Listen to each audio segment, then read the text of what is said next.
कांग्रेस ने चुनाव आयोग से मिलने का समय मांगा है। उससे पहले ये बड़ी खबर आपके सामने, जयराम रमेश ने पत्र लिखकर मिलने का समय मांगा है। इंडिया की तरफ से मिलने का समय दरअसल मांगा गया इंडिया अलायंस की तरफ से। वीवीपैट पर अपना मत रखना चाहता है इंडिया अलायंस, वीवीपैट पर चर्चा के लिए मिलना चाहता है इंडिया अलायंस। तो ये तस्वीरें आप देख रहे हैं उस पत्र की जो लिखा गया है और मांग की गई है कि वीवीपैट पर चर्चा के लिए वक्त दिया जाए।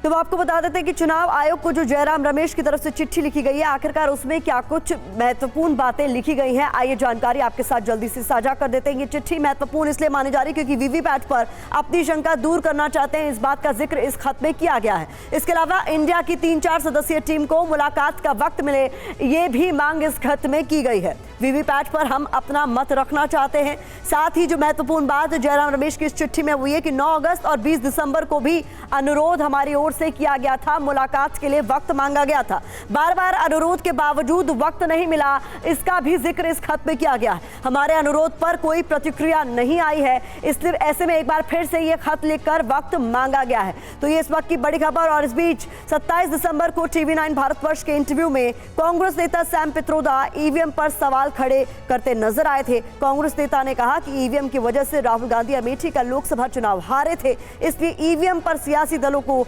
आंदोलन करना चाहिए। सैम पित्रोदा के मुताबिक ईवीएम को नियंत्रित किया जा सकता है, मतलब इससे छेड़छाड़ हो सकती है।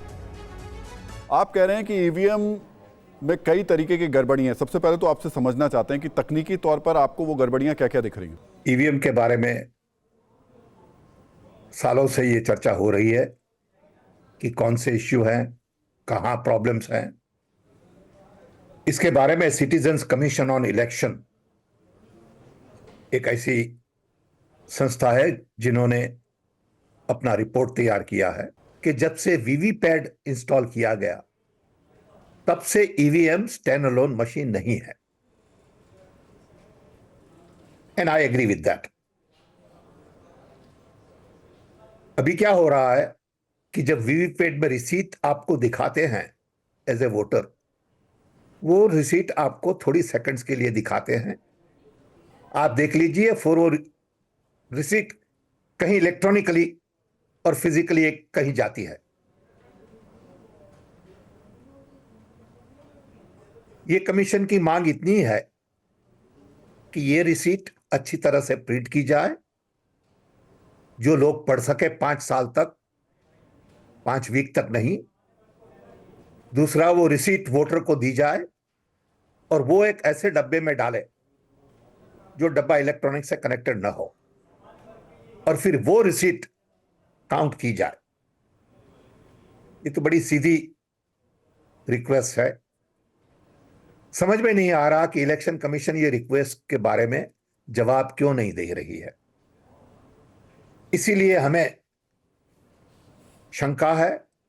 सैम पित्रोदा जी, लेकिन सवाल यही उठ रहा है कि अगर आप कह रहे हैं कि इस मशीन पे संशय है, शक है, इस मशीन के रहते ही कांग्रेस पार्टी भी कई चुनाव जीती है, कई विपक्षी दल भी राज्यों में चुनाव जीत रहे हैं, फिर ऐसा कैसे हो सकता है कि मशीन में गड़बड़ी? ऐसा नहीं है, ऐसा नहीं है कि जस्ट बिकॉज आप चुनाव जीत गए तो ये ठीक है, आप चुनाव हार गए तो ठीक नहीं है। ये बात ही नहीं है। कौन जीता कौन हारा उसका कोई सवाल भी नहीं है।